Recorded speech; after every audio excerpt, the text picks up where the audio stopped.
Most guys mess up this hairstyle. They think it is just about cutting the sides short and letting the curls do the work. But trust me, there is more to it. You need a specific hair length, the right cutting technique, and proper styling to get this look. That's exactly what I'm going to share in today's video. If you don't know me, my name is Ali, and I help people get certain hairstyles without messing things up. So let's get started without wasting any time. The hair length is very important when getting this undercut curls hairstyle. If your curls are too short, they won't have enough bounce or movement, and the whole system won't look as sharp. If they are too long, they might just look messy instead of stylish. The sweet spot for undercut curls is usually between 3 and 6 inches on top. At this length, your curls have enough room to do their thing while still being manageable. If you want something more supple and low maintenance, I suggest you go for 3 to 4 inches of curl length on top. This gives you enough to play with while keeping things neat and tidy. But if you're all about that drama and volume, go for 5 to 6 inches. This length lets your curls really stand out, giving you that bold look. I just want you to remember that the longer your curls, the more styling you will need to do to keep them looking fresh. As for the undercut itself, the sides and back are usually buzzed down to a 1 or 2 guard that is 1/8 or 1/4 of an inch. This creates a clean, sharp contrast with the curls on top. But if you want a slightly softer look, you can go for a 3 or 4 guard instead. It is all about what makes you feel like the best version of yourself. For any haircut, your hair needs to be clean and dry, so your barber will wash and dry your hair completely. This will give them a clear idea of your natural curl pattern and how it falls. Next, they will use a comb to section off the top part of your hair. This is the part that will stay long and curly. They will clip it out of the way for now. Decide whether you want a high, mid, or low undercut. If you're not sure, I would suggest you go for a mid undercut. It is a safe choice because it works for most people. The top should be left longer, around 3 to 6 inches, depending on your curl type. You can also ask your barber to slightly shape the curls so they fall naturally and look their best. One thing that you really need to make sure of is that the transition between the undercut and the curls is not too harsh. This keeps the look balanced instead of looking like two completely different hairstyles pasted together. If you want a clean, sharp contrast, a high skin fade with a longer top will give you that outstanding modern look. But if you want something a little more supple, go for a tapered undercut where the fade gradually blends into the top. Just make sure the fade complements your face shape. If you have a rounder face, a higher fade can add some definition to your features. If you have a more angular or square face, a softer mid fade will balance things out. A quick announcement, my friend. Many people ask me questions about their hairstyle, and trust me, it is hard to tell a clear answer there as I don't know how their hair looks like in the real world.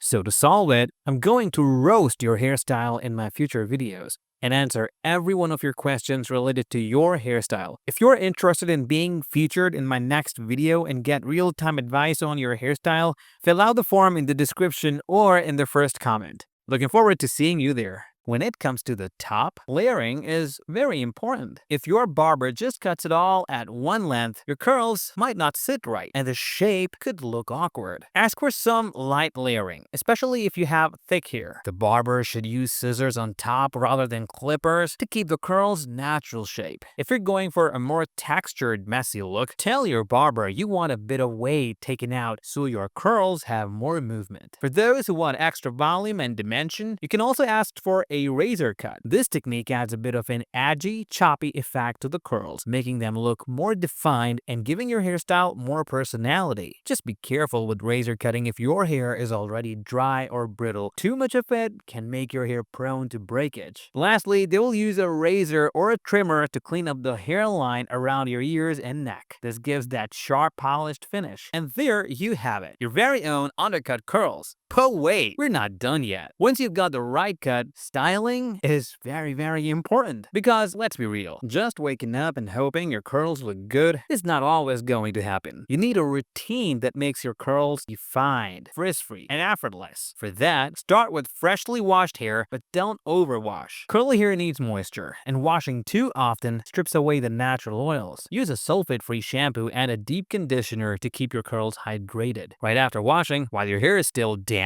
apply a curl-enhancing cream or mousse. This is what's going going to give your curls that defined bouncy look. If you want a more natural, soft texture, go for a leave-in conditioner instead. And if you want extra hold and definition, a styling gel or curl custard will lock everything in place. Drying your hair the right way makes all the difference. If you have time, air drying is the best option because it keeps your curls soft and natural. But if you need a bit more volume, use a diffuser on your blow dryer. This helps lift the curls and gives them that full bouncy look without making them frizzy. Never dry your hair with a regular towel. The rough texture causes frizz and mess up the curl pattern. Use a microfiber towel or even a cotton t-shirt instead. I know, some of you might be thinking about which face shapes and hair textures can rock this look. Well, if you have a round face, the undercut curls is perfect for you. The height and volume on top will elongate your face, making it look more oval. Pair it with a fade on the sides. For those with square faces, this style also works wonders. The softness of the curls balances out the shape angles of your jawline, creating a pleasant look. Just make sure the curls on top are not too flat. Volume is what you need here. And if you have a longer face, keep the sides shorter but not shaved too high, so your hair balances out your face instead of making it look even longer. If you have an oval face, you can pretty much pull off any variation of this style. So play around with different lengths and undercut heights to find what suits your vibe. Now, if I talk about texture, undercut curls works best with naturally curly or wavy hair. If your hair is straight, you can still rock this look, but you will need to put in a bit more effort with curling tools or products. I know how hard it is to cure your curly hair. To start curing of your curly hair, watch this simple yet effective curly hair care routine.